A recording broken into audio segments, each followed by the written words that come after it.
let's move on how our debt can be paid. Short and sweet. The problem is sin. Yes, sin. It's a cancer, an asthma, choking out our life force, forcing separation from a perfect and holy God. And the only way to get back is to get back to perfection, but silly us.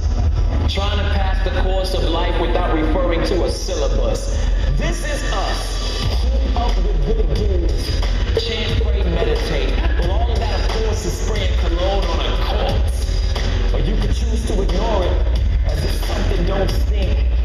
It's like stepping in dog poop and refusing to wipe your shoe, but all of that ends with how good is good enough. Take your silly list of good deeds and line them up against perfection. Good luck.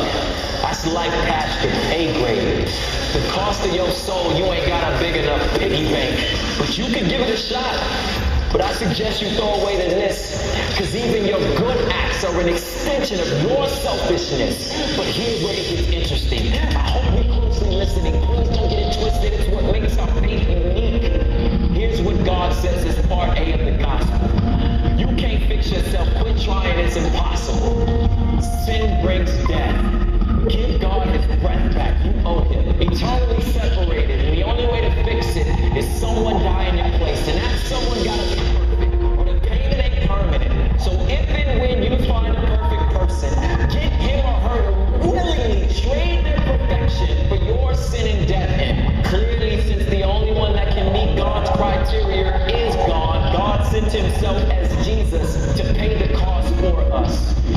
His righteousness, his death, functions as payment. Yes, payment. Wrote a check with his life, but at the resurrection we all cheer, because that means the check cleared. Pierced feet, pierced hands, blood-stained son of man, fullness, forgiveness, free passage into the promised land. That same breath that God breathed into us, God gave up to redeem us. And anyone and everyone, and by everyone I mean everyone, who puts their faith and trust in him, and him alone, can stand in full confidence of God's forgiveness. And here's what the promise is, that you are guaranteed full access to return to perfect unity by simply believing in Christ and Christ alone. You are receiving life. Yes, life. This is life. God, our sins, paying everyone life.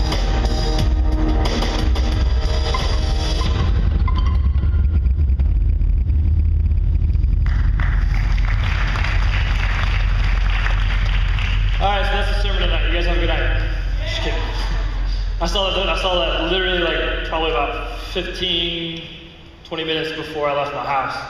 One of my friends posted it on Facebook, and I was like, let's see who that is. I looked at it and I was like, dude, that's sweet. I was like, awesome, I don't have to preach tonight. So thank you guys for coming out. Be safe going home. Obviously that's not a joke. Maybe you guys want to stay, I don't know. You want to stay? Okay, cool. I'm glad you guys want to stay. Well, tonight we're going to be talking about a little different subject. Tonight we're going to be talking about light, darkness, salt, and rotting. It's a light topic. It's good. Whenever I was growing up, there's two things I was scared of. Darkness. I was scared of the dark. I had a little nightlight. I still do. But, so I had a nightlight. It wasn't like a Scooby-Doo or anything like that. It was like the dollar Kmart one that just like was like the nice little lamp there. That's all I had. I was scared of the dark, and I was scared what, you guys don't know this because they're not here, but in Missouri they're called sweat bees. Okay. They're literally like flying ants with stingers on it. And they don't even hurt when they sting. Like it's like almost like a little prick with like a little pin or something. It doesn't even hurt. But when I was 5 years old, I was terrified of these things. Like terrified of these things. And one was like flying in front of me. I was on the bench playing baseball because I wasn't really good, so I was on the bench. 5 years old, what the heck are you gonna do? But so I was on the bench, I was like 5, maybe 6. But a sweat bee flew in front of me, and I was like, ah! I literally screamed, and you saw this. Well, I didn't realize by doing that, my head was bigger than my body. Literally, whenever I was, that big. My head was this big. So my head weighed like 15 pounds and my body weighed like 5. So I was like, yeah. Have you ever seen the head, the baby, like, that was me at the age of 5. So I fell backwards and I landed on rocks. That was great. Yeah, that was pretty much everybody's reaction when they saw it happen, because there was a rock that was about the size of my fist that literally got shoved in the back of my head. Half of the rock was in my scalp, half of the rock was out of it. It was great. I still have a dent to this day. If you really want to, you can do this and be like, oh my gosh, that's disgusting. Yes, I have a dent to this day. But what was great though is like, the fear of sweat me went away because the pain of my head came crashing down. So I walked up to my mom and I was like, Mom, my head hurts. And of course my mom's like, well, what's wrong? What's going on? This is the same mom that, if you remember last week, pinned me up against the refrigerator. Yeah, this was the same loving, caring mom. And I turned around and I was like, my head hurts. And I turned around and she's like, what? It was great. She let out this huge squeal because at this point I wasn't really crying. It was just more painful. And I was just like, oh, my head hurts. And then whenever I saw my mom's terror face, I flipped out. I was like, yeah, that was me. And I was in the hospital. It was great because they put this like jelly stuff on my head, took pliers, took it out of my head, and they put 2 nails in my head and twisted them. I had permanent bunny ears for 2 weeks. I walked around school like this. And it was great. Everybody was like, oh, I was like, shut up, I hate you. Yeah. So that was my terrifying story when I was growing up. I hated sweat bees and I hated darkness. Yeah. Both of them caused me pain. I finally got over my fear of darkness because I understood what light actually happens. It's like, sweet light. Night light. Like, there was a couple nights I was so scared I actually slept near the nightlight. I was like, oh, I'm so safe now. Yeah. But we're going to be talking about light and darkness. And the message I'm going to talk to you guys is in Matthew. For those who have the Bibles, you guys want to follow. Matthew 5. It's okay if you didn't bring it, it's not a big deal. It's going to be up on the screen. Matthew 5, 13 through 16. It says this. It says, you are the salt of the earth. But if the salt loses its flavor, how shall it be seasoned? It is then good for nothing but to be thrown out and trampled under the feet of men. You are the light of the world. A city that is set on a hill cannot be hidden, nor do they light a lamp and put it under a basket, but on a lampstand, and it gives light to all who are in the house. Let your light so shine before men that they may see your good works and glorify your Father in heaven. The thing I want to get across to you guys tonight is this. You are an influence in the life you live. You are an influence. You are. You are to go and influence people. The sad thing is that if you don't even know it, you're influencing people even if you don't try. I was at the grocery store the other day, and I love going to the grocery store after church on Sunday. Might as well just take an ice pick to my head, because it's that crazy.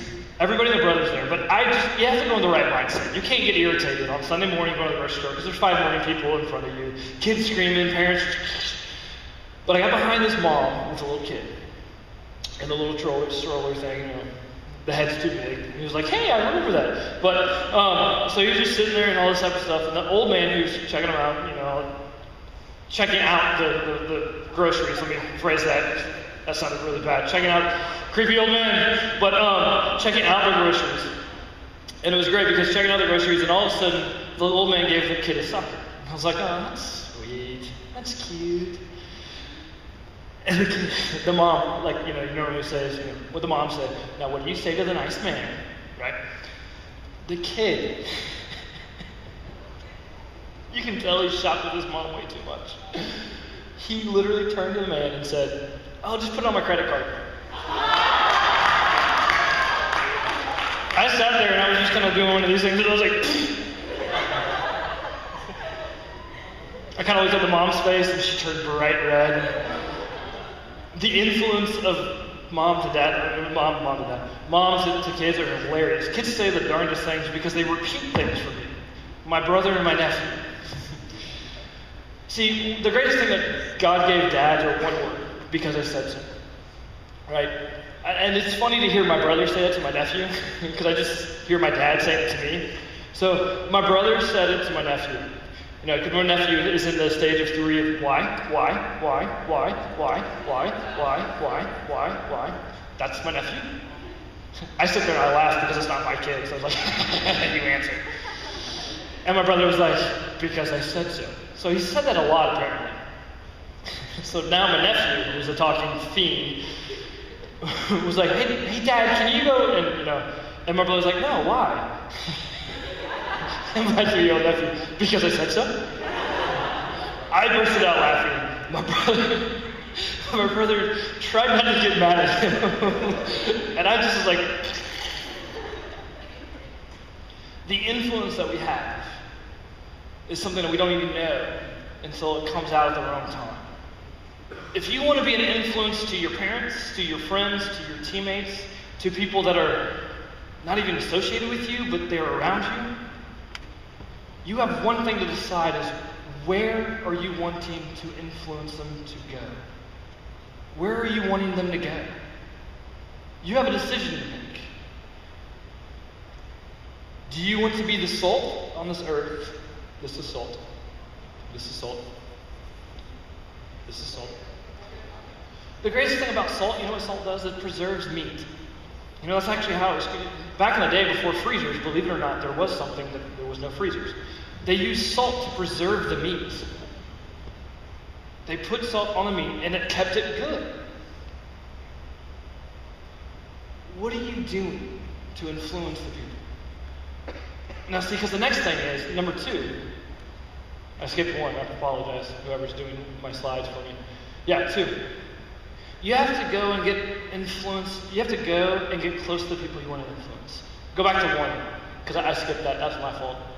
You have to make a decision to actually lead them in the right direction. The thing about being an influence, there's 5 principles I want to go over. 1, you have to make a decision to lead them in the right direction. And 2, you have to go and get close to the people you want to influence. See, the great thing about salt is that it looks great. Hey, that's salt. That's good. But for it to actually do something, I have to go and put it on it.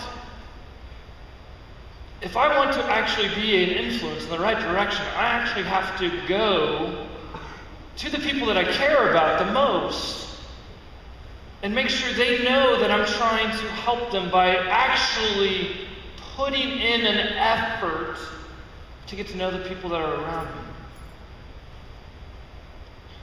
See, that's where we have to step out of our world, out of our comfort zone, and be the salt of this earth. And by doing that, you actually have to go and be an influencer.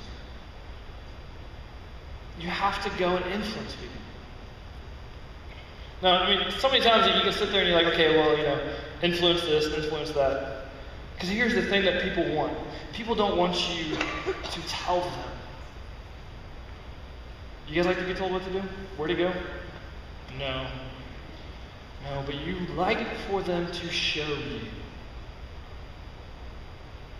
See, I've used it before, spread the gospel, tell the gospel, share the gospel. If necessary, use words.